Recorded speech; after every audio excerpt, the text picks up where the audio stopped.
Francesco Rizzuto is joining us now from Liverpool. He's the professor of European law and the dean of the School of Law at Liverpool Hope University. Francesco, welcome. So for weeks now, we've seen Belarus accused of using migration as a weapon. Where does that situation stand right now? Well, I think that it's been ongoing for a while. Clearly, the European Union and Poland as the frontline state has serious challenges on what to do. Do you close the frontier? Do you do what Poland is accused of doing, of treating these, how can I put it, forced migrants by Belarus in? It's very, very difficult. Or do you build a fence in the way some states were suggesting? If you recall, a few weeks ago, I think 10 member states of the European Union were calling for a wall to be built, a real fortress Europe. I don't really think that that's tenable, but quite clearly something has to be done about Belarus. But I think here it's via Moscow that something can be done.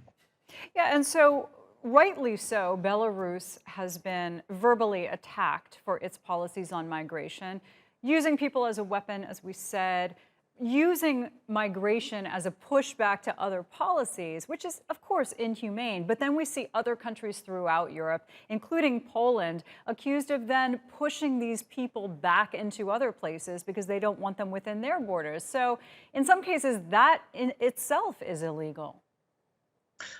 Absolutely. They're clearly breaking their obligations under international law by not receiving these people, pushback, or the French term refoulement, just stopping them and sending them away is a serious problem.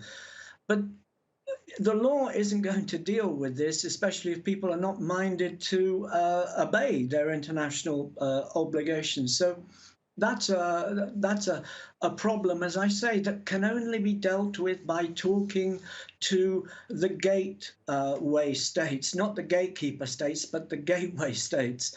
And it's clear that Belarus is doing this. But where are they coming from to Belarus, which is another interesting question. I mean, these people are not just appearing in Belarus. I would have thought that the frontiers, the borders of Belarus away from the EU must be quite porous as well. But how do you deal with a regime like that in Belarus? It's extremely difficult.